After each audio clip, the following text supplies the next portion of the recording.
സ്നേഹത്തിൻ ഉറവിടമേ, പ്രത്യാശ നൽകും കാൽവരി നാഥ, സ്നേഹത്തിൻ ഉറവിടമേ. മകൾ സ്നേഹത്തിൻ പൊരുളറിയാതെ എൻ ജീവനെ നഷ്ടമാക്കി, ജീവനെ നഷ്ടമാക്കി. പ്രത്യാശ നൽകും കാൽവരി നാഥ, സ്നേഹത്തിൻ ഉറവിടമേ. മപദപ മഗരി മഗരി സനിധാദ സരി മഗരി പപ മഗരി മപദ സാനിധ പമഗരി സരി മഗരി മപദ മപദ സാനിധാരി സരി മഗരി പമഗരി സനിധാദ സധരി സനിധദ പപ മഗരി പമഗരി സനിധാരി സരി മരി സാ.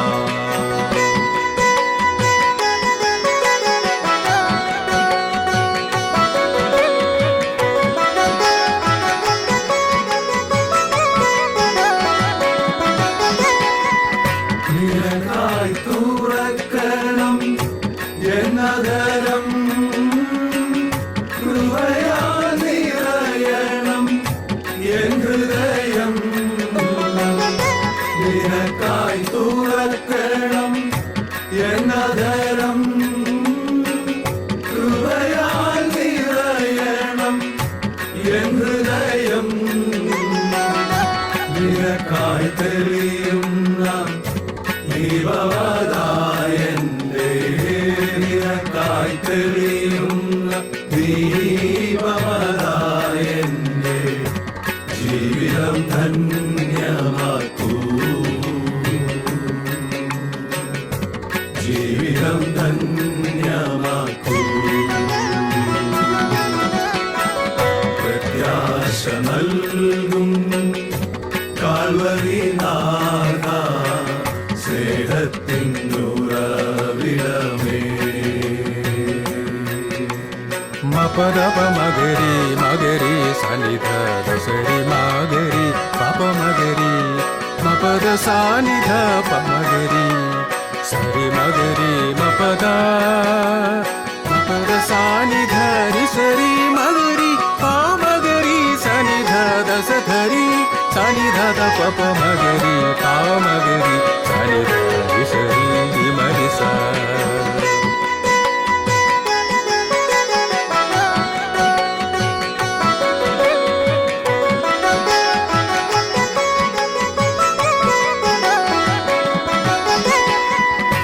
എന്നിൽ തുടിക്കണം നിത്യസ്നേഹം,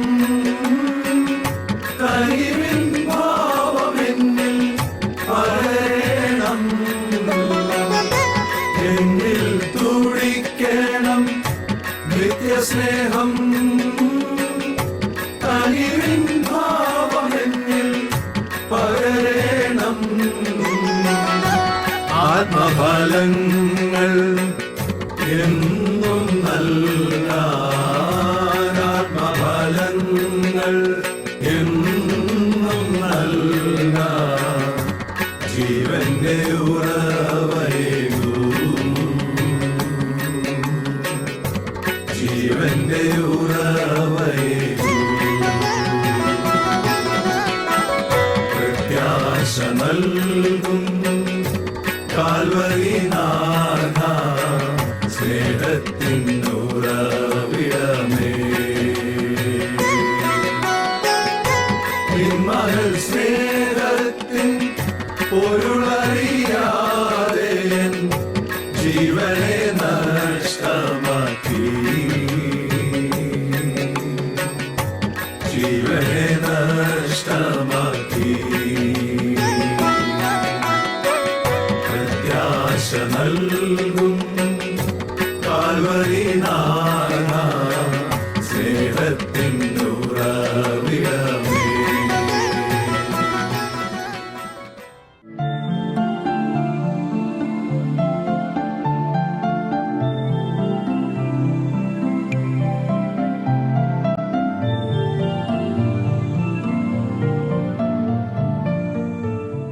ദൈവനാമം വാഴ്ത്തപ്പെടുമാറാകട്ടെ.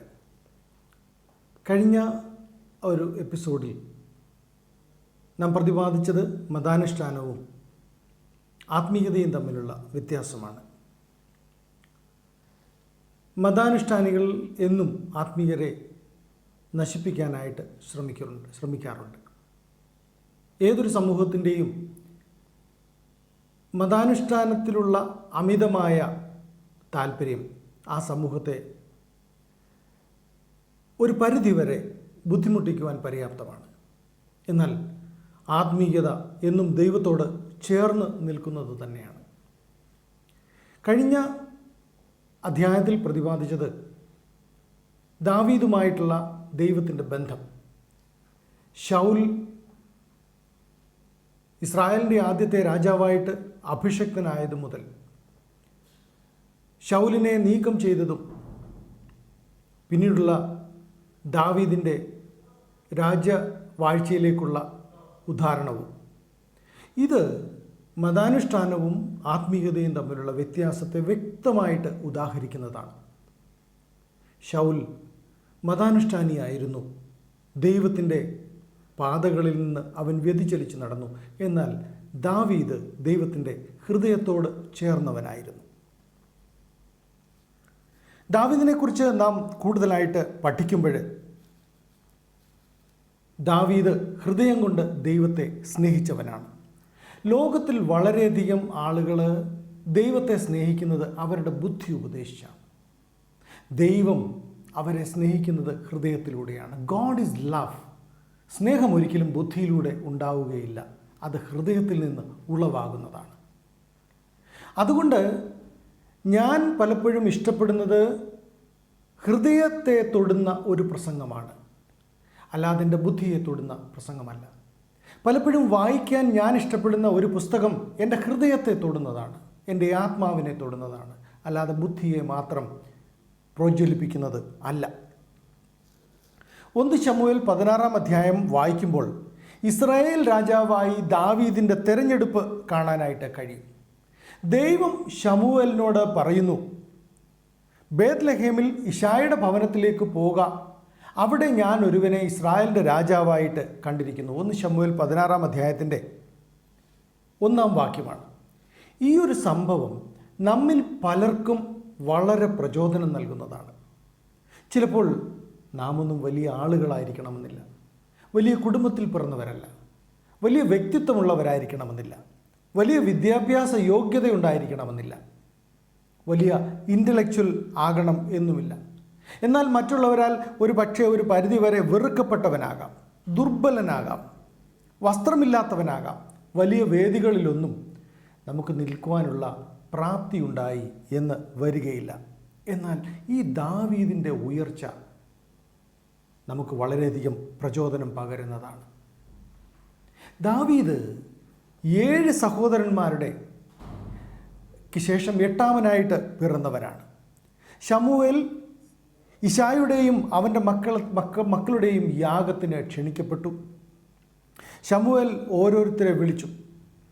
1 ശമൂവേൽ 16 അധ്യായത്തിൻ്റെ 7 വാക്യത്തിൽ അവരിലെ ആദ്യവൻ വന്നപ്പോൾ ശമൂവേൽ വിചാരിച്ചു, ഇവനായിരിക്കും അടുത്ത രാജാവായിട്ട് ദൈവം അഭിഷേകം ചെയ്തിരിക്കുന്നത്. ദൈവം അവനോട് പറയുന്നു, അവൻ്റെ മുഖമോ പൊക്കമോ നോക്കരുത്. മുഖവും പൊക്കവും നോക്കി ഇതിനു മുമ്പൊരു രാജാവിനെ തിരഞ്ഞെടുത്തിരുന്നു, അവൻ പരാജയമായിരുന്നു. യഹോവ ഹൃദയങ്ങളെ നോക്കുന്നു. പൗലോസിനെ സംബന്ധിച്ച് നമ്മൾ പഠിക്കുമ്പോൾ പൗലോസ് നീളം കുറഞ്ഞ വിരൂപിയായ ഒരു മനുഷ്യനായിരുന്നു. എന്നാൽ ദൈവത്തെ അവൻ സ്നേഹിച്ചപ്പോൾ ദൈവം അവനെ തിരഞ്ഞെടുത്തത് ഈ ലോകത്തിൻ്റെ തന്നെ രൂപാന്തരത്തിന് കാരണമായിട്ട് മാറി. ഇശായി 7 പേരെ മാത്രമേ വിളിച്ചുള്ളൂ. ഓരോരുത്തരെ വിളിച്ചപ്പോൾ ദൈവം ശമൂവേലിനോട് പറഞ്ഞു, ഇവനല്ല. 8ാമത്തവനെ വിളിച്ചപ്പോൾ അതും ശമൂവേൽ ഇശായിയോട് ചോദിക്കുന്നു, ഇത്ര പേരെ ഉള്ളോ നിനക്ക്? അപ്പോൾ ഇശായി പറയുന്ന മറുപടി, ഇനിയൊരുത്തനുണ്ട്, അവൻ വലിയ പ്രയോജനമില്ലാത്തവനാ, അവനെ ആട് മേയ്ക്കാൻ വിട്ടിരിക്കുക, അവൻ പഠിക്കാത്തവനാ, അവൻ ഇടയ്ക്കിടയ്ക്ക് പാട്ടെഴുതും, പാട്ടുപാടും, അവനെ രാജ്യം ഭരിക്കാനൊന്നും കൊള്ളത്തില്ല എന്ന് അർത്ഥം. എന്നാൽ ദാവീദ് വന്നപ്പോൾ ദൈവം ശമൂവേലിനോട് പറയുന്നു, ഇവനെ അഭിഷേകം ചെയ്യുക. ദൈവത്തിൻ്റെ ഹൃദയത്തോട് ചേർന്നവൻ, അല്ലാതെ ഇൻ്റലിജൻസിൻ്റെ കൂടുതൽ അല്ല, തലയുടെ വലുപ്പമല്ല, ഒരിക്കലും തെറ്റ് ചെയ്യാത്തവനല്ല. ദാവീദിൻ്റെ ജീവിതത്തിൽ അവൻ തെറ്റ് ചെയ്യുകയും ചെയ്തിരുന്നു. എന്നാൽ ദാവീദ് ദൈവത്തോട് ചേർന്ന് എന്ന് അതിന് മാപ്പിരുന്നപ്പോൾ, ദൈവമേ നിൻ്റെ ആത്മാവെന്നിൽ നിന്നും നഷ്ടപ്പെട്ടു പോകരുതേ എന്ന് പ്രാർത്ഥിച്ചപ്പോൾ അവൻ്റെ ഹൃദയത്തെ ദൈവത്തിൻ്റെ ഹൃദയത്തോട് ചേർത്ത് വയ്ക്കുന്നവനായി അവൻ രൂപാന്തരപ്പെട്ടു. ബുദ്ധിശാലിയായ ഇസ്കറിയോത്ത യൂദയും പത്രോസും തമ്മിലുള്ള വ്യത്യാസവും ഏതാണ്ട് ഇതുപോലെ തന്നെയാണ്. യൂദ സ്വർഗത്തിൽ പോകാതിരുന്നത് അവൻ്റെ ഉപദേശം തെറ്റായിപ്പോയതുകൊണ്ടല്ല. അവൻ നരകത്തിൽ പോയത് അവൻ്റെ ഹൃദയം തെറ്റിപ്പോയതുകൊണ്ടാണ്. അവൻ്റെ അടിസ്ഥാനം കറക്റ്റായിരുന്നു. യേശുക്രിസ്തുവിൻ്റെ നാമത്തിൽ അവനും ഭൂതങ്ങളെ പുറത്താക്കി, അവനും രോഗസൗഖ്യം വരുത്തിയിരുന്നു. അതിൻ്റെ ഏറ്റവും നല്ല പ്രൂഫ്, അവൻ 3.5 വർഷക്കാലം ഈ ശിഷ്യന്മാരോടുകൂടെ ജീവിച്ചിട്ട് അവർക്കാർക്കും മനസ്സിലായില്ല യൂദയുടെ യഥാർത്ഥ സ്വഭാവം. നമ്മുടെ ഇടയിലും ഇതുപോലുള്ള ആളുകൾ ഏറെയുണ്ട്. നമ്മൾ ഓർക്കും ഈ വ്യക്തി പെർഫെക്റ്റാണ്, ഈ വ്യക്തിയാണ് ശരിക്കുള്ള ദൈവവിശ്വാസി. അങ്ങനെ ആകണമെന്നില്ല. ദൈവത്തിൻ്റെ തിരഞ്ഞെടുപ്പ് പലപ്പോഴും വ്യത്യസ്തമാണ്. എന്നെ അവൻ ഒറ്റിക്കൊടുക്കും എന്ന് യേശുക്രിസ്തു പറയുമ്പോൾ യൂദയും അവിടെ നിന്ന് ചോദിക്കുന്നുണ്ട്, അത് ഞാനോ കർത്താവേ? എത്രമാത്രം ക്രൂക്കഡായിട്ടുള്ള, എത്രമാത്രം സൂത്രശാലിയായിട്ടുള്ള ഒരു ഉത്തരമായിരുന്നു, ഒരു ചോദ്യമായിരുന്നു ആ ചോദ്യം. നാം മുൻപിൽ നിൽക്കുന്നവനാണോ എന്നുള്ളതല്ല പ്രധാനം, ഹൃദയമുള്ളവനാണോ എന്നുള്ളതാണ് പ്രധാനം. ആത്മീയത എപ്പോഴും ഹൃദയവുമായി ബന്ധപ്പെട്ടതാണ്. മത്തായിയുടെ സുവിശേഷം 22-ാം അധ്യായത്തിൽ പറയുന്നു, പരീശന്മാർ അവനോട്, ഗുരു, ഏത് കൽപ്പനയാണ് വലിയത്? അവരെ സംബന്ധിച്ചിടത്തോളം ശബത്ത് ദിവസം ഏറ്റവും വലിയ കാര്യമാണ്. അന്നത്തെ ദിവസം ഒന്നും ചെയ്യാൻ പാടില്ല. ഒരു ചെരുപ്പ് എടുത്തുകൊണ്ട് നടക്കാൻ പാടില്ല, ചെരുപ്പ് പോളിഷ് ചെയ്യാൻ പാടില്ല, അല്ലെങ്കിൽ അന്ന് ഒരു മൃഗത്തെ രക്ഷിക്കാൻ പാടില്ല. ഇങ്ങനെ ഏറെ കാര്യങ്ങൾ അവർ ധരിച്ച് മതാനുഷ്ഠാനികളായി ജീവിച്ചു പോന്നു.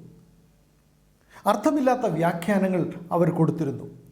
നമ്മുടെ ഇടയിലും ഇതുപോലെ തലനാര് കീറി ജീവിക്കുന്ന ആളുകൾ പലരുമുണ്ട്. യേശു എന്നാൽ അവരോട് പറഞ്ഞ മറുപടി അതിൻ്റെ 37-ാം വാക്യത്തിൽ പറയുന്നു, നിന്റെ ദൈവമായ കർത്താവിനെ പൂർണ്ണ ഹൃദയത്തോടും പൂർണ്ണ ആത്മാവോടും പൂർണ്ണ ശക്തിയോടും കൂടെ സ്നേഹിക്കുന്നതാകുന്നു. ഒന്നുകൂടി പറഞ്ഞു, നിന്റെ കൂട്ടുകാരനെ നിന്നെപ്പോലെ തന്നെ സ്നേഹിക്കണം. അതാണ് ഏറ്റവും പ്രധാനപ്പെട്ട കൽപ്പന. സ്നേഹമെന്നതാണ്, അല്ലാതെ നാം ഒരുപാട് സുവിശേഷ വേല ചെയ്തോ, ട്രാക്സ് കൊടുത്തോ, അല്ലെങ്കിൽ നാം സിഗരറ്റ് വലിക്കാതിരുന്നോ, ഇതൊന്നുമല്ല. ഇതിനേക്കാളിലൊക്കെ പ്രധാനം അർഹിക്കുന്നതാണ് സ്നേഹം. You love one another. അതാണ് ദൈവം നമ്മളോട് പറയുന്നത്. നിങ്ങൾ ദൈവത്തെ സ്നേഹിക്കുമ്പോൾ എല്ലാവരെയും നാം സ്നേഹിക്കും. ദൈവത്തെ സ്നേഹിച്ചു കഴിയുമ്പോൾ നമ്മുടെ സഹോദരനെ നാം സ്നേഹിക്കും. അതിനകത്ത് ജാതിയോ മതമോ രാജ്യമോ വിവേചനമോ ഉണ്ടാവുകയില്ല. നാം എല്ലാവരെയും സ്നേഹിക്കുവാൻ പര്യാപ്തരാകും. നിങ്ങളിൽ സ്നേഹമുണ്ടെങ്കിൽ നിങ്ങൾ പുതിയ നിയമത്തിൻ്റെ ഭാഗമാണ്. നിങ്ങൾ ആത്മീയനാണ്. നിങ്ങൾ ആത്മീയനാണോ എന്ന് തിരിച്ചറിയാനുള്ള ഏറ്റവും വ്യക്തമായ ധാരണയാണിത്. ഇനിയും 2 കാര്യങ്ങളോട് പറയണമെന്ന് ആഗ്രഹിക്കുന്നു. ഒരു ആത്മീയൻ്റെ 2 അപകടങ്ങൾ. ഈ അപകടങ്ങളിലൂടെ സൂചിപ്പിച്ചിട്ട് ഞാൻ എൻ്റെ ഈ ഒരു ചെറിയ മെസ്സേജ് അവസാനിപ്പിക്കണം എന്നാഗ്രഹിക്കുന്നു. ദൈവം എഫെസോസ് സഭയോട് പറയുന്നു, നിങ്ങളിൽ ഒരു കുറ്റം ഞാൻ കാണുന്നു. നമുക്കറിയാം പൗലോസ് എഫെസോസ് സഭയെ എത്രമാത്രം സ്നേഹിച്ചിരുന്നുവെന്ന്. എഫെസോസ് സഭയോട് പൗലോസ് പറയുമ്പോൾ അപ്പോസ്തല പ്രവൃത്തി 20-ാം അധ്യായത്തിൽ പറയുന്നുണ്ട്, ഞാൻ രാവും പകലും കണ്ണുനീരോടുകൂടെ 3.5 വർഷക്കാലം നിങ്ങളോട് ഉപദേശിച്ചു പോകുന്നു. എന്താണ് ഉപദേശിച്ചെന്നറിയാമോ? ദുരുപദേശം നിങ്ങളിൽ കടന്നു വരാതെ ഇരിക്കണം എന്നുള്ളതാണ്. അതായിരുന്നു പൗലോസിൻ്റെ ആഗ്രഹം. അത്രമാത്രം പൗലോസ് സ്നേഹിച്ച ഒരു സമൂഹമാണ് എഫെസോസ് സമൂഹം. അവരോട് പറയുമ്പോൾ വെളിപാട് പുസ്തകം 2-ാം അധ്യായത്തിൻ്റെ 4 മുതൽ 5 വരെയുള്ള ഭാഗങ്ങളിൽ നാം വായിക്കുമ്പോൾ കാണുന്നു, അവരോട് ദൈവം പറയുന്നു, നിന്റെ ആദ്യ സ്നേഹം നീ വിട്ടുകളഞ്ഞു. പലപ്പോഴും ക്രിസ്തീയ ജീവിതത്തിൽ സംഭവിക്കുന്ന ഒരു വലിയ വീഴ്ചയാണിത്. ആദ്യകാലങ്ങളിൽ ദൈവത്തോട് വളരെ അടുത്ത് വളരെ താല്പര്യത്തോടുകൂടെ ജീവിക്കും. അതിനുശേഷം കുറേ കഴിയുമ്പോൾ ക്രമേണ ആ സ്നേഹം കുറഞ്ഞു വരും. ദൈവത്തിൽ നിന്ന് അനുഗ്രഹം പ്രാപിക്കുന്ന ഒരു ജനം ദൈവത്തെ പതുക്കെ ഉപേക്ഷിക്കാനായിട്ട് തുടങ്ങും. ഒരു പക്ഷേ ഇന്ന് കേരളത്തിൻ്റെ അവസ്ഥ ദൈവം നമ്മെ ഒന്ന് ഓർമ്മപ്പെടുത്തുന്നതാണ്. ഞാൻ നിങ്ങളെ ഒരുപാട് സ്നേഹിച്ചു, ഞാൻ ഏറെ നിങ്ങളെ സ്നേഹിച്ചു, നിങ്ങൾ പോയിടത്തൊക്കെ നിങ്ങളെ ഞാൻ അനുഗ്രഹിച്ചു, എന്നാൽ നിങ്ങളുടെ ആദ്യ സ്നേഹം വിട്ടുകളഞ്ഞു എന്നുള്ളതിൻ്റെ ദൈവത്തിൻ്റെ ഒരു വാർണിംഗ് ആണ് ഇന്ന് നാം കേരളത്തിൽ കണ്ടുകൊണ്ടിരിക്കുന്നതെന്ന് ഞാൻ കരുതുന്നു. നമ്മുടെ ആദ്യ സ്നേഹം നാം ദൈവത്തിൽ നിന്ന് വിട്ടുകളഞ്ഞു. പുതിയതായിട്ട് വിവാഹം കഴിച്ച ഒരു ദമ്പതികൾ അവർ വളരെ സ്നേഹതൽപരരായിരിക്കും. ഭർത്താവിന് രാവിലെ ബ്രേക്ക്ഫാസ്റ്റ് കൊടുക്കും. ഭർത്താവ് ഓഫീസിൽ പോകുമ്പോൾ വാതിൽക്കൽ ചെന്ന് കൈ കാണിക്കും. തിരിച്ചു വരുമ്പോൾ അദ്ദേഹം വരുന്നതിന് മുമ്പ് തന്നെ വാതിൽ തുറന്നുകൊണ്ടിരിക്കും. എന്നാൽ അതേ ദമ്പതികളുടെ വീട്ടിൽ ഒരു 15 വർഷത്തിന് ശേഷം ചെല്ലുമ്പോൾ അവർ തന്നെയാണ് അവിടെ താമസിക്കുന്നത്. എന്നാൽ ഭർത്താവ് ഇപ്പോൾ ഓഫീസിൽ പോകുമ്പോൾ പഴയ കൈകാണിക്കൽ കാര്യങ്ങളൊന്നുമില്ല. ഭർത്താവ് തിരിച്ചു വരുമ്പോൾ ഒരുപക്ഷെ വാതിൽ തുറന്നിട്ട് കാത്തിരിക്കുന്ന സ്വഭാവമില്ല. നിന്റെ ആദ്യ സ്നേഹം വിട്ടുകളഞ്ഞ ഒരു സ്വഭാവം. അതാണ് ദൈവം നമ്മളോട് ഇന്ന് പറയുന്നത്. നീ നിന്റെ ആദ്യ സ്നേഹം വിട്ടുകളയരുത്. വെളിപാട് പുസ്തകം 2:5 തുടർന്ന് പറയുന്നു, നീ ഏതിൽ നിന്ന് വീണിരിക്കുന്നു എന്നോർത്ത് മാനസാന്തരപ്പെട്ട് ആദ്യത്തെ പ്രവൃത്തി ചെയ്യുക. നീ ദൈവത്തിങ്കിലേക്ക് തിരികെ വരിക. അതാണ് ദൈവം നമ്മളെ കൊണ്ട് ആഗ്രഹിക്കുന്നത്. രണ്ടാമത്തെ അപകടം, ആത്മീയ ജീവിതം എന്നത് വളരെ നാരോ ആയിട്ടുള്ള, വീതി കുറഞ്ഞ, കിഴുക്കാൻ തൂക്കായിട്ടുള്ള 2 ചരിഞ്ഞ പ്രതലങ്ങളുള്ള ഒരു വഴിയാണ്. വളരെ ശ്രദ്ധയോടുകൂടെ മാത്രം നടക്കേണ്ട ഒന്നാണ്. അതിൻ്റെ ഒരു തലത്തിൽ മദ്യപാനം, വെറിക്കൂത്ത്, എല്ലാ ദുഷ്പ്രവൃത്തികളുമുള്ള ഒരു ജീവിതം. ആ ജീവിതത്തിൽ നിന്ന് ദൈവാത്മാവിനെ കണ്ടെത്തി നാം ദൈവത്തിങ്കലേക്ക് അടുത്ത് കഴിയുമ്പോൾ ഈ വഴിയിൽ പ്രവേശിച്ച് നടക്കാൻ തുടങ്ങുന്നു. നടന്ന് കുറേ ദൂരം ചെന്ന് കഴിയുമ്പോൾ നമ്മിൽ പലർക്കും ഉണ്ടാകാവുന്ന ഒരു വലിയ അപകടമാണ് ആത്മീയ അഹന്ത, സ്പിരിച്വൽ പ്രൈഡ്. ഇത് വലിയ ഒരു അപകടമാണ്. ദൈവം എന്നെ നേരത്തെ മുതലേ അറിയാം, അല്ലെങ്കിൽ പാരമ്പര്യമായിട്ട് ഞങ്ങൾ ദൈവത്തിൽ ആണ് വിശ്വസിക്കുന്നതെന്നുള്ള ഒരു take it granted attitude, take it for granted. ദൈവത്തെ അങ്ങനെ മുന്നമേ നമ്മൾ അങ്ങ് മുൻവിധിയോടുകൂടെ മനസ്സിലാക്കി വെക്കുക. ദൈവത്തെ നാം എല്ലാ കാലത്തും സ്നേഹിക്കണം. ഒരിക്കലും ദൈവത്തിൽ നകലാനായിട്ട് ദൈവം ആഗ്രഹിക്കുന്നില്ല. യെശയ്യാ പ്രവാചകൻ്റെ പുസ്തകവും യെഹെസ്കേൽ പ്രവാചകൻ്റെ പുസ്തകവും വായിക്കുമ്പോൾ അതിൽ മാലാഖയുടെ പതനത്തെക്കുറിച്ച് നാം വായിക്കുന്നുണ്ട്. അവിടെ പറയുന്നത് അവൻ്റെ അഹന്തയായിരുന്നു ആ പതനത്തിന് കാരണം. ദൈവത്തോളം ഉയരാനുള്ള അവൻ്റെ ആഗ്രഹമായിരുന്നു ആ പതനത്തിന് കാരണം. ഇത് ഏതൊരു ദൈവവൈതലിൻ്റെയും ജീവിതത്തിൽ അത് സാധ്യമാകാവുന്ന, ഏതൊരു ദൈവവൈതലിൻ്റെയും ജീവിതത്തിൽ വന്നു ഭവിക്കാവുന്ന ഒരു വലിയ വിപത്താണ്. ഒരിക്കലും ആത്മീയ അഹന്തയിൽ നാം ആരും വീണു പോകരുത്. ദൈവത്തോട് ചേർന്ന് ജീവിക്കുക എന്നുള്ളത് ഏറ്റവും പ്രധാനപ്പെട്ടതാണ്, എന്നാൽ വളരെ ബുദ്ധിമുട്ടേറിയതുമാണ്. ദൈവത്തെ സ്നേഹിക്കാനായിട്ട് നാം പ്രാപ്യരാകുമ്പോൾ ദൈവത്തിൻ്റെ ആത്മാവ് നമ്മിലേക്ക് സന്നിവേശിക്കുന്നു. ദൈവം നമ്മിൽ വസിക്കുന്നതിനും കാരണമായിട്ട് മാറും. ദൈവം നമ്മിൽ വസിച്ചു കഴിഞ്ഞാൽ നാം മറ്റെങ്ങും പ്രകടമാക്കപ്പെടുന്ന വ്യക്തികളല്ല. ഞാനോ കുറയണം, നീയോ വളരണം എന്നുള്ള യോഹന്നാൻ സ്നാപകൻ്റെ വാക്കുകൾ. ഇൻവിസിബിൾ ക്രിസ്ത്യാനിറ്റി, ഉപ്പിൻ്റെ അവസ്ഥ, അതാണ് ആത്മീയൻ. ഉപ്പ് എന്നത് നമുക്കറിയാം. ഉപ്പ് പലപ്പോഴും ഏതെങ്കിലും ഒരു ആഹാരത്തിലുണ്ടെങ്കിൽ അത് ശരിയായ അളവിലാണ് ആ ഉപ്പ് ഉള്ളതെങ്കിൽ ആരും അതിനെ പുകഴ്ത്താറില്ല. ഉപ്പ് കുറഞ്ഞു പോയാൽ കുറ്റം പറയും, ഉപ്പ് കൂടിപ്പോയാൽ കുറ്റം പറയും. അത് യഥാർത്ഥ പരുവത്തിലാണ് അതിൽ ആ ആഹാരത്തിലുള്ളതെങ്കിൽ ആരും അതിനെക്കുറിച്ച് ശ്രദ്ധിക്കാറേയില്ല. അതാണ് യഥാർത്ഥത്തിൽ ഒരു ക്രിസ്ത്യാനിയുടെ സമൂഹത്തിലുള്ള നിലനിൽപ്പ്, അല്ലെ സമൂഹത്തിലെ അദ്ദേഹത്തിൻ്റെ റോള് എന്ന് പറയുന്നത്. അവനെ ആരും കാണാൻ പാടില്ല. എന്നാൽ ആ വ്യക്തിയുടെ സ്വഭാവങ്ങൾ ആ സമൂഹത്തിന് വളരെയധികം സന്തോഷവും പരിവർത്തനവും വരുത്തുന്നത് ആയിരിക്കണം. അതാണ് യഥാർത്ഥ ക്രിസ്തീയ ജീവിതത്തിൻ്റെ ഉദ്ദേശ്യം തന്നെ.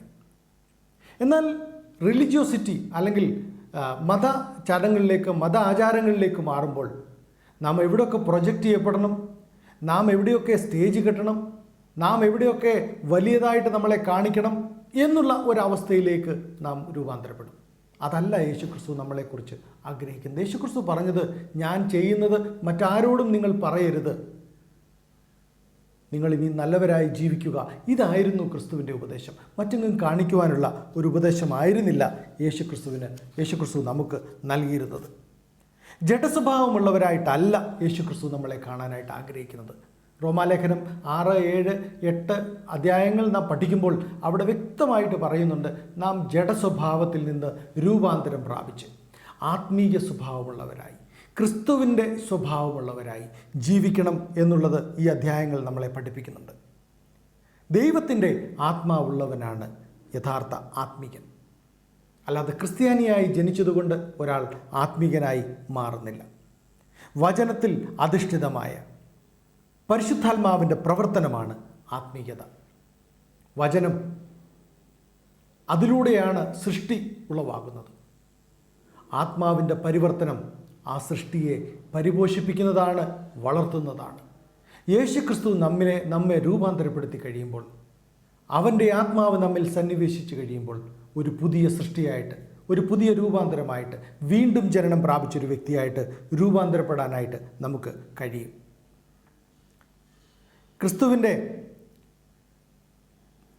കർത്താവായ യേശുക്രിസ്തുവിൻ്റെ കൂട്ടാളിയായി തീരുന്നവനാണ് ആത്മീകൻ. ക്രിസ്തുവിൽ നിന്ന് അകന്നവനോ അനുഷ്ഠാനങ്ങൾ നടത്തുന്നവനോ അല്ല, ക്രിസ്തുവിൻ്റെ ഹൃദയമുള്ളവനാണ് ആത്മീകൻ. നാം അനാഥരാകാതിരിക്കാൻ വേണ്ടി ദൈവത്തിൻ്റെ ആത്മാവിലെ നമ്മളിലേക്ക് തന്നു.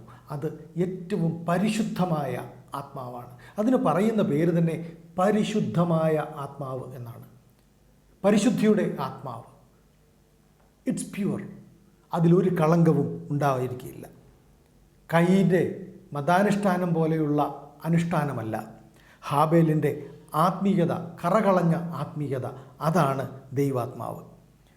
ഏലിയാവിൻ്റെ അഗ്നി ഇറക്കുന്ന ദൈവം, അതാണ് ദൈവം. ബാലിൻ്റെ പ്രവാചകന്മാരുടെ ദൈവത്തെക്കാൾ വലിയവനാണ് ആ ദൈവം. വിശുദ്ധ മന്ദിരം ചമച്ചാൽ അതിൽ ദൈവ തേജസ് ഉണ്ടാകണമെങ്കിൽ പരിശുദ്ധാത്മാവിൻ്റെ സാന്നിധ്യം നമ്മിൽ ഉണ്ടാവണം. നമ്മുടെ ഹൃദയം ദൈവത്തിൻ്റെ മന്ദിരമാണ്. അവിടെ പരിശുദ്ധാത്മാവിൻ്റെ സ്വാധീനമുണ്ടെങ്കിൽ നമ്മുടെ ഹൃദയത്തിൽ ദൈവത്തിൻ്റെ ആത്മാവ് വസിക്കും. അല്ലെങ്കിൽ നാം വീണ്ടും മതാനുഷ്ഠാനിയായിട്ട് മാറും. ശൗലിൻ്റെ ബുദ്ധിയേക്കാൾ ദൈവത്തിന് ഹിതകരമായിട്ടുള്ളത് ദാവീദിൻ്റെ ഹൃദയമാണ്. ദൈവത്തിൻ്റെ ഹൃദയത്തോട് ചേർന്ന ദാവീദ്. ഒരുപക്ഷെ അവൻ അപ്പനാൽ തഴയപ്പെട്ടവനാണ്. അപ്പൻ അവനെക്കുറിച്ച് വളരെ ലോ ആയിട്ടാണ് ചിന്തിക്കുന്നത്. എന്നാൽ ആത്മാവ്, പരിശുദ്ധ ദൈവത്തിൻ്റെ ആത്മാവ് നമുക്ക് പ്രചോദനം തരും. അതുപോലെ തന്നെ 2 അപകടങ്ങളും നാം പ്രതിപാദിക്കുകയുണ്ടായി. നിൻ്റെ ആദ്യ സ്നേഹം വിട്ടുകളയരുത്, അതുപോലെ തന്നെ ആത്മീയ അഹന്തയിൽ വീണു പോകരുത്. ഈ വചനങ്ങൾ നമ്മുടെ ജീവിതത്തിന് രൂപാന്തരം നൽകുമാറാകട്ടെ.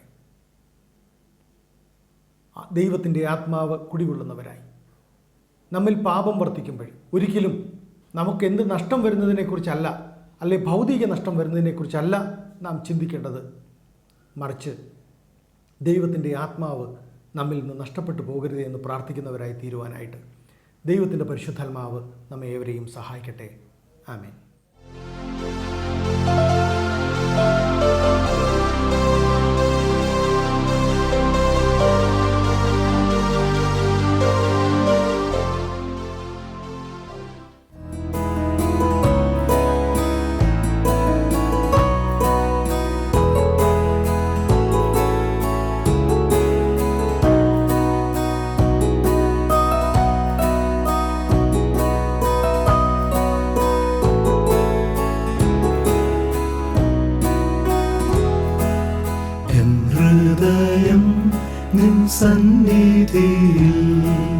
പകരുന്നു പ്രാർത്ഥനയിൽ. സ്തോത്രത്തിൻ യാഗം ഞാൻ തന്നീടും സർവേശ്വരരെ നിൻ മുൻപിൽ. സ്തോത്രത്തിൻ യാഗം ഞാൻ തന്നീടും സർവേശ്വരരെ നിൻ മുൻപിൽ.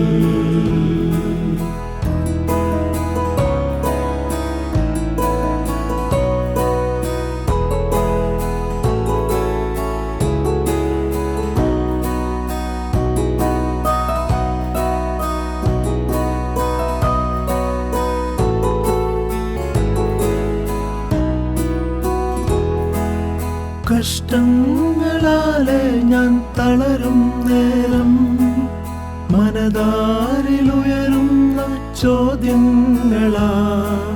കഷ്ടങ്ങളാലെ ഞാൻ തളരും നേരം മനതാരിലുയരുന്ന ചോദ്യങ്ങളാ. തിരുമുഖം മറഞ്ഞെന്ന് തോന്നിടുമ്പോ സന്നിധി മാത്രമെൻ ബോധമല്ലോ.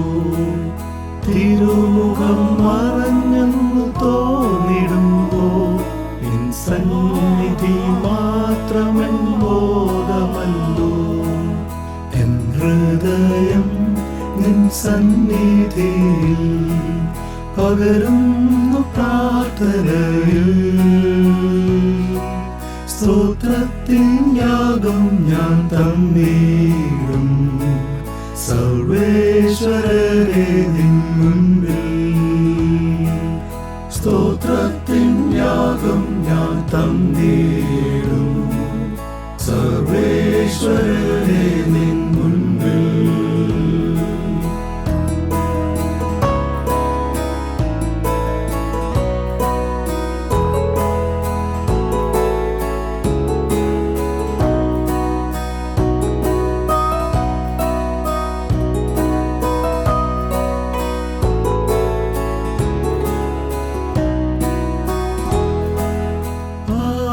മാത്രമായുള്ളൊരു ഹൃദയമെന്നിൽ നൽകണമേ എന്നും പ്രാർത്ഥനയിൽ.